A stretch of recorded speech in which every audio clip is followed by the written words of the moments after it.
Hi friends, welcome to Bhagavati Kitchen. நான் இன்னைக்கு Roadside Salna, empty Salna செஞ்சு காட்ட போறேன். இது பரோட்டா, சப்பாத்தி, இட்லி, தோசை, இடியாப்பத்துக்கு சூப்பரா இருக்கும். எப்படி செய்யலாம்னு பார்க்கலாம் வாங்க. இந்த வீடியோ உங்களுக்கு பிடித்திருந்தால் லைக் பண்ணுங்க. உங்க கருத்துக்களை கமெண்ட்ஸ்ல கொடுங்க. எங்க சேனலை சப்ஸ்கிரைப் பண்ணுங்க. கூடவே பெல் பட்டனை பிரஸ் பண்ணுங்க. புது வீடியோஸ் பத்தின அப்டேட்ஸ் உடனுக்குடன் உங்களுக்கு கிடைக்கும். மறக்காமல் இந்த வீடியோவை அனைவருக்கும் ஷேர் பண்ணுங்க. வாங்க ப்ரிப்பரேஷனை பார்க்கலாம். எம்டி சால்னா செய்கிறதுக்கு நான் இங்கே 1/4 மூடி தேங்காய் எடுத்துருக்கிறேன். இதை சின்ன சின்ன துண்டாக கட் பண்ணி எடுத்து வச்சுருக்கிறேன் பாருங்கள். இதை நம்ம அரைக்க போகிறோம் மிக்சியில் போட்டு. இப்போ மிக்சி ஜாரில் தேங்காய், ஒரு 12 முந்திரி பருப்பு, ஒரு ஸ்பூனு கசகசா போட்டு ஒரு ஃபைன் பேஸ்ட்டாக அரைச்சிக்கணும். இந்த மாதிரி அரைச்சிக்கணும் பாருங்கள். இப்போ ஸ்டவ் மேலே பேன் வச்சு கொஞ்சம் எண்ணெய் ஊற்றிட்டு ஒரு டேபிள் ஸ்பூன் எண்ணெய் ஊற்றி ஒரு பே லீஃபு, ஒரு பிளாக் கார்டமம், பட்டை, லவங்கம், கொஞ்சம் சோம்பு இதை போட்டு இப்போ அதில் ஒரு கட் பண்ணி வச்சுருக்கிற ஒரு வெங்காயத்தையும் போட்டு கொஞ்சம் வதக்கிக்கணும்.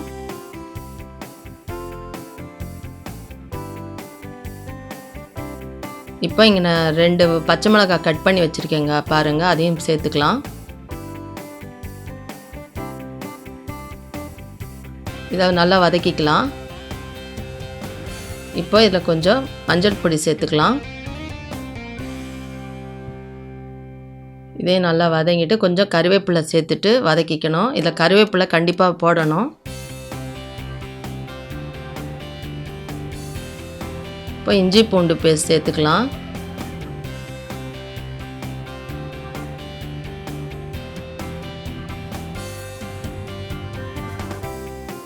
இப்போ கட் பண்ணி வச்சுருக்கிற 2 தக்காளி சேர்த்துக்கலாம். இந்த தக்காளி கொஞ்சம் வதங்கணும். இந்த மாதிரி வதங்கி வந்துச்சு பாருங்கள். இப்போ மிளகாய் பொடி, தனியா பொடி, கரம் மசாலா எல்லாம் சேர்த்து நல்லா மிக்ஸ் பண்ணிக்கணும். எல்லாம் ஒரு ஸ்பூன் எடுத்தால் போதும்.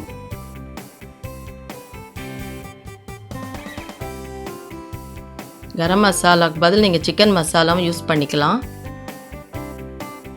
நல்லா வதங்கந்துமே இப்போ இதில் கண்டிப்பாக புதினாங்கிறது கண்டிப்பாக சேர்க்கணும். புதினா தான் இதில் மெயின் இன்க்ரீடியண்ட்டு.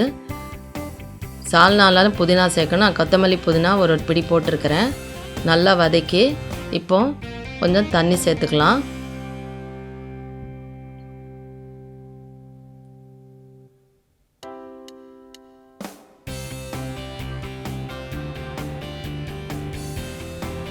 இப்போ ஒரு 5 நிமிஷம் கொதிக்கட்டும், மூடி வச்சிடலாம்.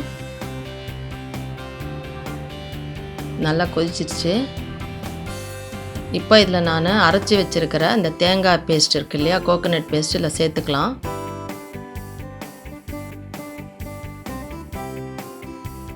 இந்த சால்னாக்கு எப்படியும் கிட்டத்தட்ட ஒரு 2 லிட்டர் தண்ணி பிடிக்கும். இந்த ஜார்லேயே கொஞ்சம் தண்ணி சேர்த்துட்டு அதை குலுக்கி ஊற்றிடலாம்.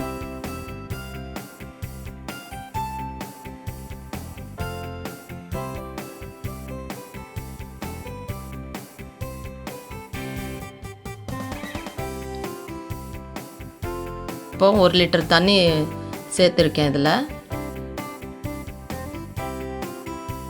நல்லா மிக்ஸ் பண்ணிவிட்டு திருப்பி இதுவும் ஒரு 5-7 நிமிஷம் நல்லா கொதிக்கட்டும், மூடி வச்சிடலாம். தேவையான சால்ட்டு சேர்த்துட்டு மூடி வச்சிடலாம்.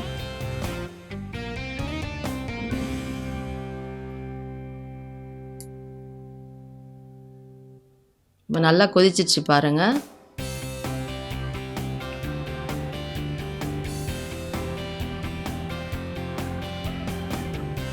இப்போ நம்ம இதில் ஒரு சீக்ரெட் இன்க்ரீடியண்ட்டு ஆட் பண்ண போகிறோம். கடலை மாவு.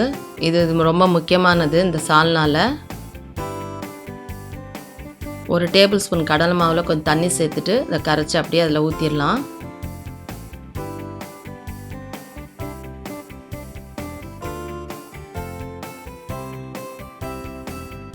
கடலை மாவு ஊற்றுனதுமே அது கெட்டியாயிரும் பாருங்கள். அதனால் இப்போ நம்ம கொஞ்சம் தண்ணி நிறைய சேர்த்துக்கணும்.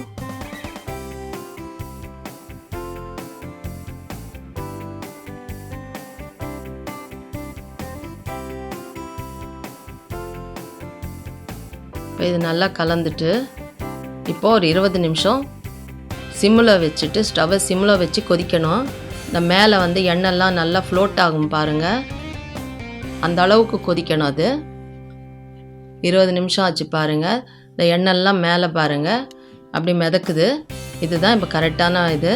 இப்போ நம்ம ஸ்டவ் ஆஃப் பண்ணிக்கலாம். அப்படி கலந்து விட்டுடலாம். அவ்வளோதான், சால்னா ரெடி ஆயிடுச்சு. இந்த ரெசிபி உங்களுக்கு பிடிச்சிருந்தால் லைக் பண்ணுங்கள், கமெண்ட் பண்ணுங்கள், சப்ஸ்கிரைப் பண்ணுங்கள். தேங்க்யூ.